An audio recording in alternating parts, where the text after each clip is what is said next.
Hello, everybody, and welcome. Today, we have a very, very, very special surprise, which is that Howard Glasser, the creator of the Nurtured Heart Approach, the reason for the Nurtured Heart Approach, is here with me for a little conversation for the podcast. So this is really exciting. And we're here despite all technical challenges and confusions. I feel all that tingliness in my body, but we're here together. And I do have a question for you, Howard. I said that I wasn't going to have one, but I do. So okay. I will dive in. My question is, as parents, as teachers, or I can just talk about myself as a parent and back in the day as a teacher, As Mussy Diskin. As Mussy Diskin.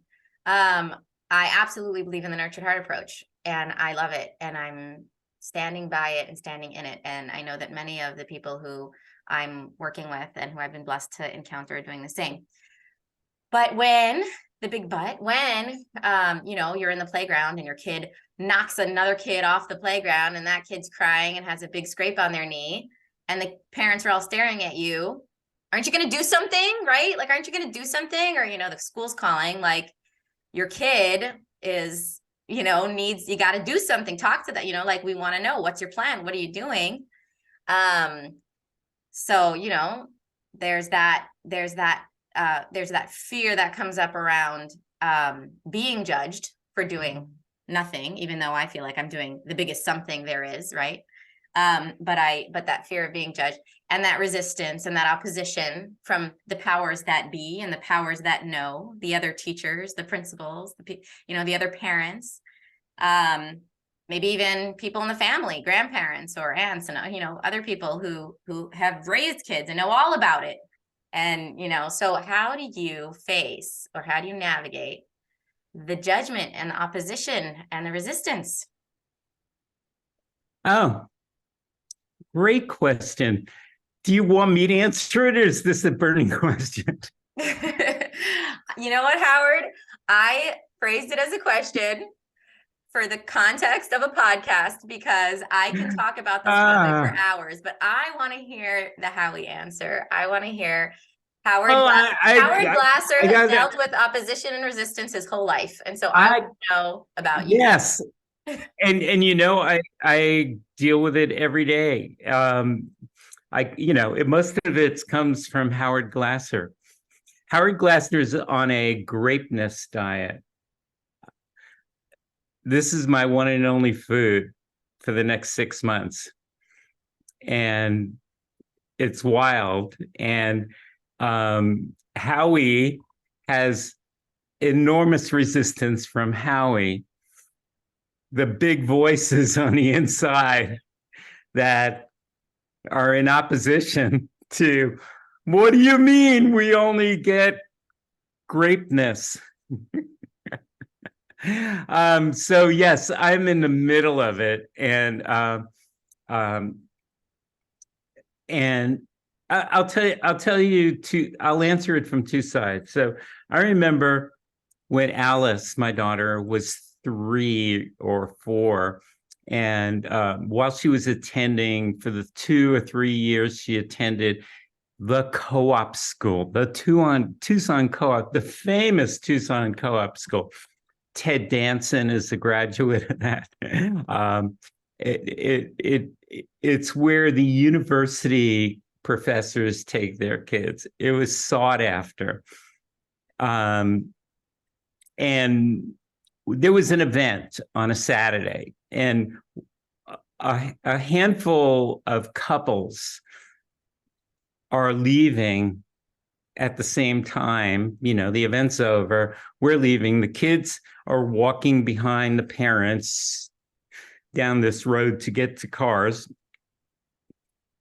and there's some stirring behind us amongst the kids, in complete contrast to what the ordinary is, which is, what's going on there? You need to talk about it. Because everybody wanted to be judged well. Everybody wanted to be seen as the parent who does the right thing. I just turned and said, reset. I turned back, chit-chatted for a second, turned back, said, here's what your reset is over. Thanks for doing the consequence. Here's what I'm really pleased about right now. There's no stir going on. Whatever it was, I don't remember. It doesn't matter. And people looked at me like I had two heads, and they said, what did you do? I said, the nurtured heart approach. It was just brand new then, you know. It might not have had a name, but you know, I said what I said. And that's what I would say. Yeah, I'm doing something. It's the nurtured heart approach. And the other side of it is the important side. The other side of it is, here is Missy Diskin with judgments running through. I get it, man. People looking at you like you have two heads. It's not your imagination they're judging you. And then, of course, you're judging you. And judgment is one of those generalized words. You know, I did a podcast the other day on blind spots, and there's no corralling all of that you're feeling, nor do you need to. You don't need to go, you know, you could intellectually go at that all day long, get nowhere. You can emotionally go at that all day long, get nowhere. I mean, you can make it worse by giving an enormous amount of intellectual thought, emotionality, you know, bodily sensations stirring in you. I'm not sure any of that will not only not solve it, but wouldn't make it worse to spend time on it. I don't want to spend time on it, but I want to respect it enough to go, okay, thank you, energy. This is mine. Because, you know, the next person and the next person, the witnesses to this, they may or may not be stirring. The people who look judgmental may or may not be stirring. Let's assume nobody could care less, but you're stirring. And that's all that counts. So you get to stir. And all I can say is, if I'm correct that this is a way we grow, why not begin by saying thank you to it? Drink it in as best you can. And then lately I've been trying to drink in the blind spottedness. I assume blind spottedness. I assume that underneath the little bit of the iceberg of judgmentalness that I could see that's come up as a gift for examination, below that is a lot more. And I want to chip away. I'm doing this greatness diet to cleanse, to get my systems back to a collaborative, concerted effort where they're not failing me, but they're serving me. So I want my true being. So if it's my true being I want, can I drink in this nectar?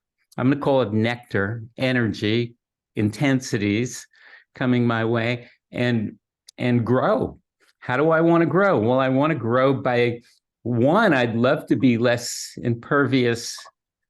impervious to what people think. Oh, I know what I'll say to myself. I could ask God, tell me what to say, tell me what greatness to grow, but I could ask my true self, what greatness, you know, maybe there's a part of me that could talk to me like a kid, you know, and say, Howard, you are the greatness of not caring what other people say. That would be growth. Yes, I am. I can own that. I am. It may not feel full and robust now, but I want to grow it. What else can I grow?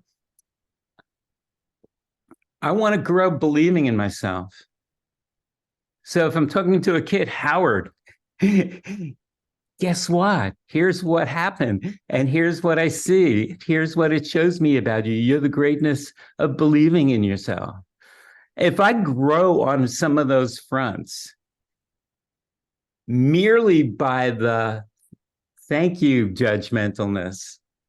Thank you for coming my way. Thank you for giving me a jolt of growth serum. You're shaking your head. Tell me what you think in concert to what I shared. I am. Thank you. So I love both of the things you said, both directions, and the confidence that you said, I'm doing the nurtured heart approach. I am doing something, and I'm standing in that knowledge, and I'm standing in that faith. And so I'm doing the nurtured heart approach. That's what I do. That's what I do. And it's almost like there's that level of like, injustice that brings up the judgment of like, they're not doing anything or whatever, is the same that plays into acceptance of different ways. And I am doing something. I'm doing the nurtured heart approach. And so the right thing to do is to respect my way, so I'm going to stand in that, and I'm not going to need anything from you. That's the first. What do you think about the other part of what do you think about the other part? The other part is just so beautiful and so important. So much of the work that we're all doing now, I think, by you, Howard, is I heard once someone share, put down the magnifying glass and pick up the mirror. And the power, when something is glaring at me, I want to glare back at it. But what if I glared inwards at what it stirred in me? What if the opportunity was, I'm stirring, this has brought out a reaction in me. This has made me activated, oh, okay, well, now I'm activated. So this is an opportunity to find what has been activated and to use it towards me, and to use it in service of me, and in service of my service of the world, of whatever I'm serving. So it's for me, this is my life. This is how I'm living on every level, where instead of when every time I'm triggered, every time I'm resetting someone else, well, really, I need to reset myself. What I want to do is fix what's outside of me. What I want to do is change what's making me feel triggered. But actually, the pause and the reset is, wait, what's happening in me? Pick up that mirror. What's happening in me? Ooh, wow, energy. What's all this here for? Like, I can use this. This is all purposeful. And to grow from that power that you said so unapologetically, I'm doing the nurtured heart approach.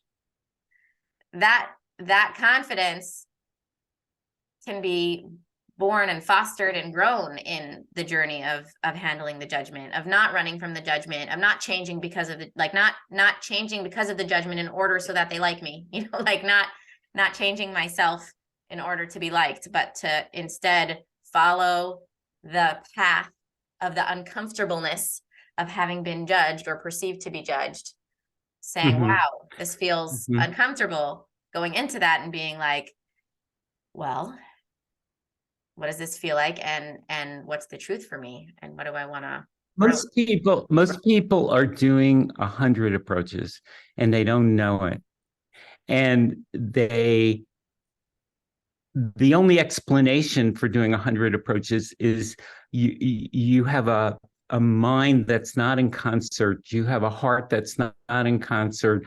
You are scared. You have incident upon incident upon incident, incursion. And instead of dealing with what the energies are and using that as a healing force, you add more pieces. You add more bricks to your prison, to your own prison. And that's what most people are running around with. Prisons. Yeah. In their own prison. Yeah. That really resonates. Go ahead. Oh, go ahead. Yeah, that came up through when you were speaking. I'd love to hear your response. Yeah, no, the piece of that really resonates is that when in the question, when, my kid walks someone in the playground and the other parents are staring at me, it's a lack of trust in my own approach that's making me take them so seriously. Because if I'm not sure that I have what it takes, or if I'm not sure that what I'm doing is what needs to get done, and maybe there is a different approach I should be using, and maybe just this time, this is where I used to be all the time. This is what I hear from other people. Maybe just this time with this instance, I mean, it was such a bad, he slapped the kid on purpose. Like I could see it in his eyes. It was like evil. Like we can't just ignore this. Like this, we do need to his use. ass. Right. We need to really get in here. Like you can't ignore this one, right? And so the doubt, it's the doubt of, what if I am ignoring?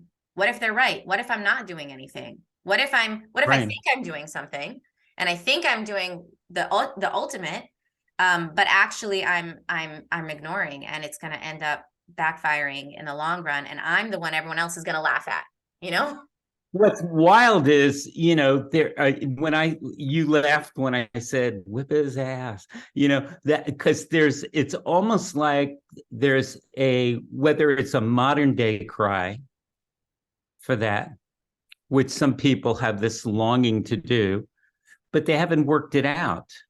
And they feel, if only we could do the days of whipping a kid's ass, but in our histories, maybe in your background, certainly in my background, that was real. In your dad's background, in your mom's background, that was real. So there's ancestral threads to this under the iceberg, the part of the iceberg we can't see, the part that'll kill us it's real. The part that'll cut our ship into ribbons, that's real. And if we get to be in a situation like you're describing at the playground, if we can have the presence of mind and grow our awareness by saying, okay, I'm going to take every bit of the energy I'm feeling on the surface, but I'm also going to go underneath the ocean here and take as much. I want to chip away at the iceberg. I want to chip away.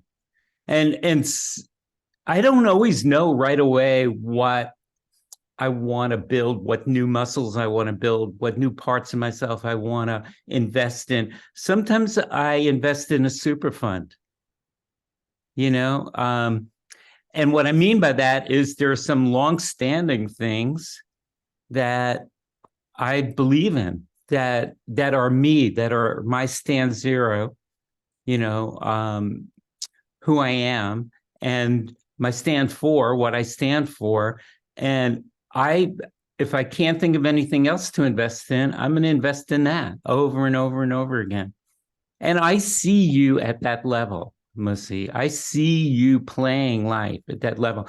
You're not just, you're in it because you're in it, because you got kids and family running around and having a great time and learning like crazy and being smart as whippersnappers. And they're alive. They got life force. They got zeal. You have you're creating kids who are gonna call the shots in their life out of their realm of greatness, whether you like it or not, and whether you deem that okay or not. And you're just like with me, with the 33-year-old now, she's not 3 anymore, that's gonna be, it's, the challenges aren't ever gonna stop. Thank goodness. Yeah. It is thanks goodness, and it's the counterintuitive piece here that I hope our audience is walking away with, which I know they are because I'm trusting them, Howard. I just reset myself. That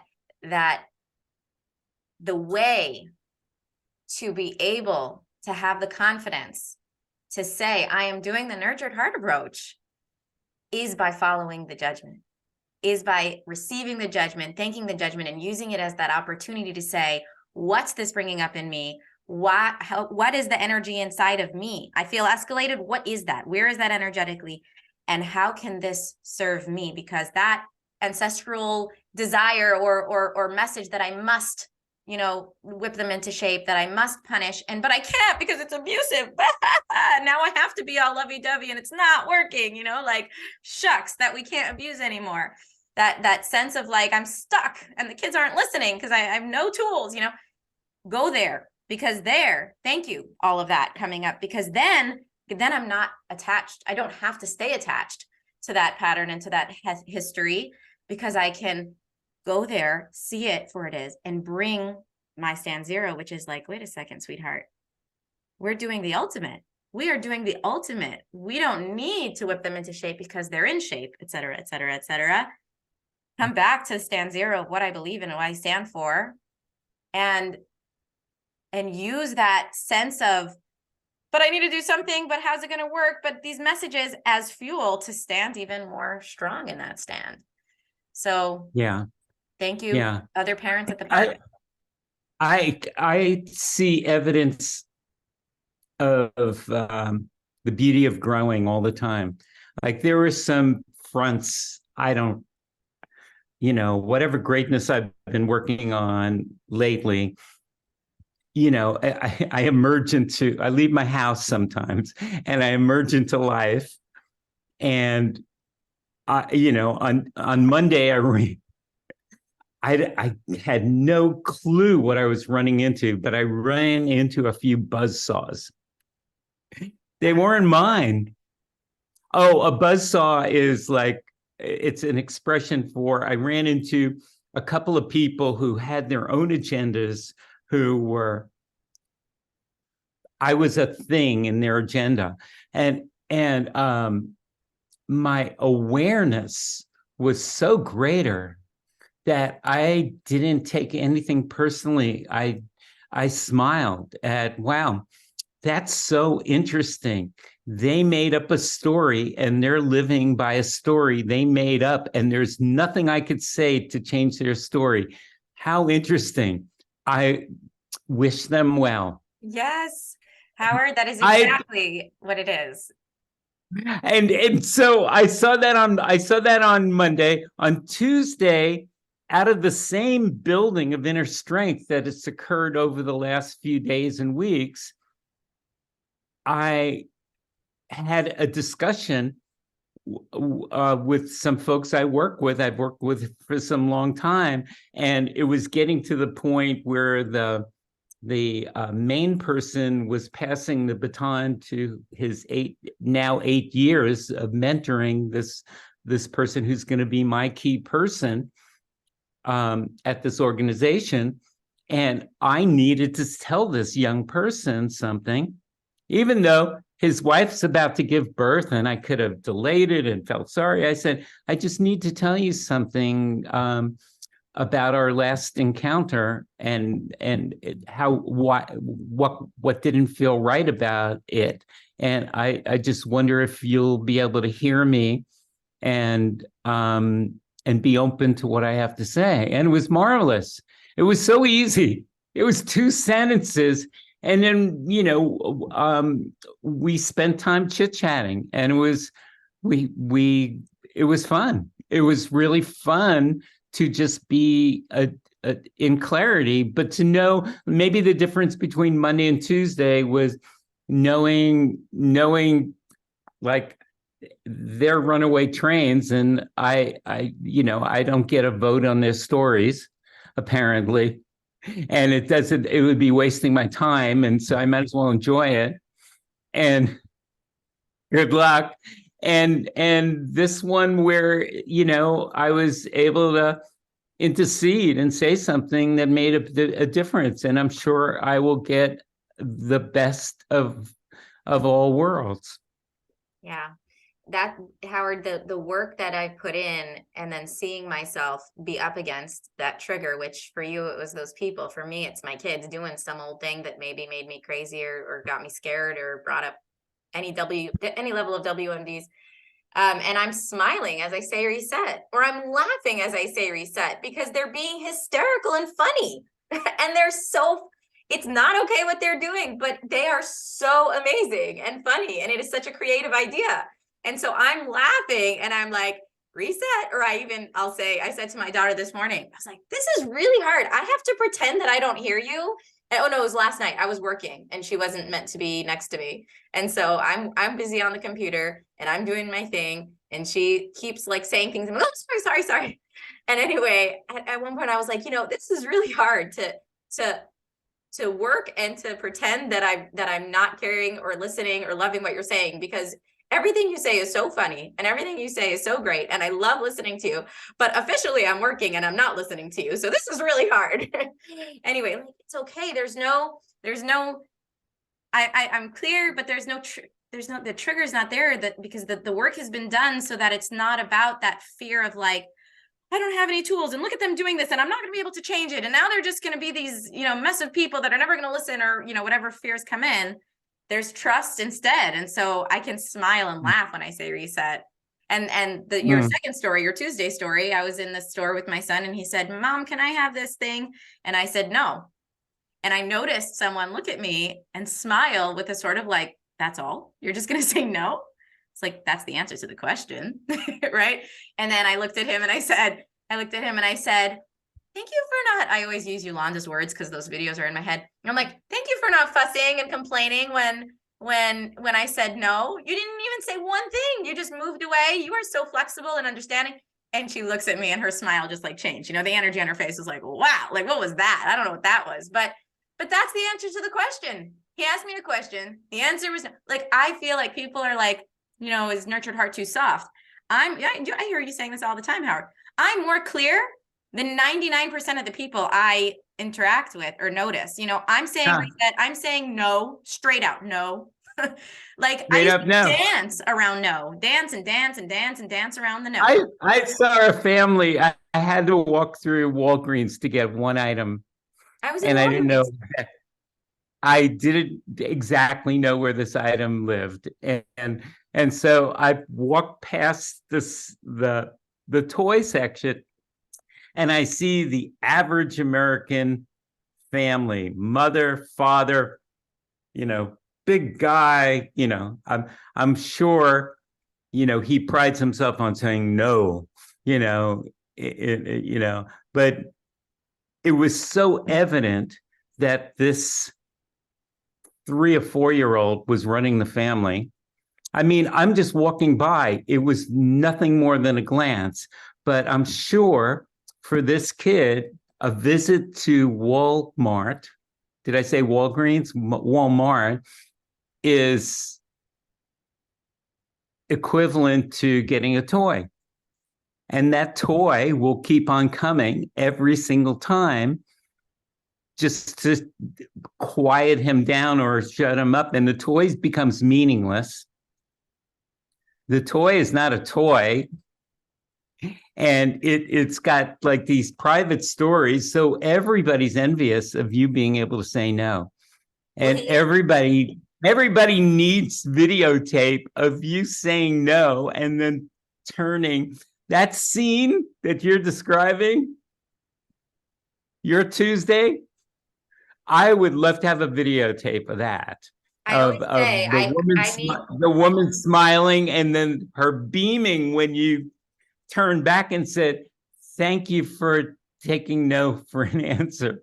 Let me tell you what's so great about you taking no. Yeah, I need some videos that I don't know about and that my kids know about. And then the video shots will be great, because it's harder when we're okay. Say that again. What did you just say? Let's do that again. That's not going to work. The enactments aren't reenactment of greatness.